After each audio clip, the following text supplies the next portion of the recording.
tayo na update ulit sa mga wire dito. Yung mga nasunog pinagtatanggal na. So hindi ko pa alam kung papalitan nila yung akin, kasi priority nila yung nandito na meter base na nakalagay dyan. Yung sa akin kasi doon sa kanto na yun. So yung mga nakalaylay na nasunog na wire doon pinagtatanggalan nila. Kausapin natin yung engineer dito kasi dito yung aming meter base eh. So ko alam kung anong gagawin dito.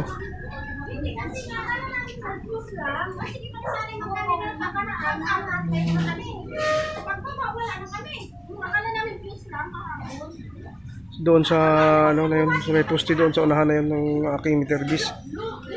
Meron din dito. So di ko alam.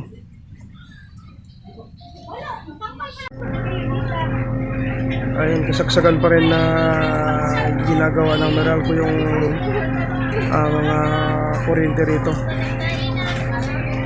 Ayan.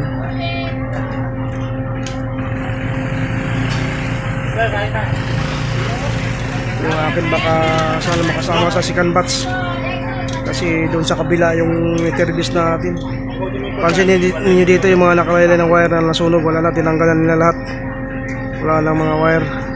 Ang natitira dito is wire na lang ng mga internet. Wala na yung mga nakalaylay dito. Medyo malinis na. Saka yung mga ibang wire na yun na, nakaakyat na.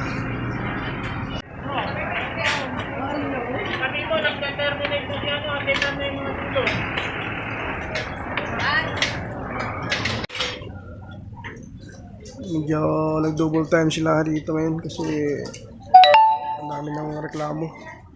Walang mga kuryente, lalo na ako. Nakikabit lang sa kapitbahay para magkaroon ng kuryente.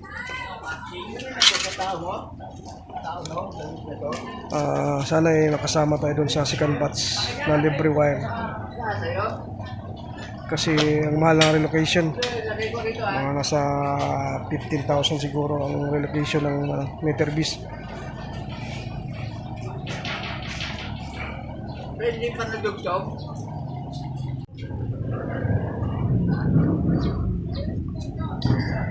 Ay nako, ang hirap ng walang kuryente.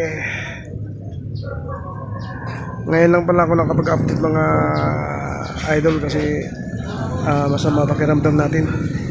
Ngayon nga medyo pause pa tayo kasi hindi na makaantay na magaling.